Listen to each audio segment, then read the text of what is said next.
भारतातील स्त्री ही गेल्या अनेक दशकांपासून अन्याय, अत्याचार आणि शोषणाला बळी पडते।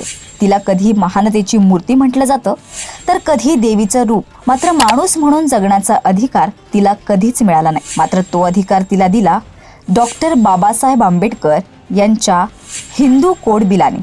संविधान तयार करण्याच्या विशाल जबाबदारीनंतर डॉक्टर बाबासाहेब आंबेडकर स्वतंत्र भारताचे पहिले कायदेमंत्री झाले आणि त्यांनी ठरवलं स्त्री पुरुष समानतेचा पाया कायद्याच्या माध्यमातून रचला पाहिजे। त्यांचे स्पष्ट मत होतं की भारताचे स्वातंत्र्य तेव्हाच अर्थपूर्ण आहे जेव्हा समाजातील स्त्रियांना पुरुषांप्रमाणे समान हक्क मिळतील। स्त्रीचे स्थान केवळ घरातील 4 भिंतींमध्ये मर्यादित न राहता तिला तिच्या हक्कांची ओळख मिळायला हवी।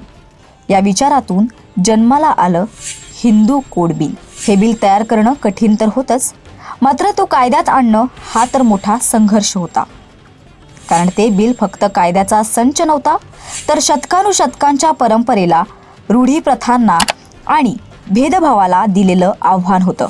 बाबासाहेबांनी हिंदू विवाह, वारसा, दत्तक आणि हिंदू स्त्रीच्या कायदेशीर अधिकारांवर आधारित असा एक व्यापक मसुदा तयार केला, जो त्या काळासाठी अत्यंत प्रगत आणि धाडसी मानला जातो। या बिलामुळे पहिल्यांदाच हिंदू स्त्रीला विवाहातील समान हक्क, घटस्फोटाचा अधिकार, पतीच्या संपत्तीतील भाग, मुलांवरील अधिकार आणि दत्तक घेण्याचे स्वातंत्र्य मिळणार होतं।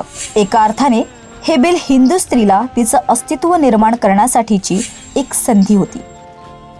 या बिलामुळे भारतातील प्रत्येक स्त्रीला बाबासाहेबांप्रती ऋणी असायला हवं, कारण एका बाजूला स्त्रीचं शोषण करून तिच्या श्रेष्ठत्व शोधणाऱ्या ढोंगी समाजात स्त्री समानता शोधू पाहत होती आणि ती समानता तिला दिली बाबासाहेबांच्या हिंदू कोड बिलाने।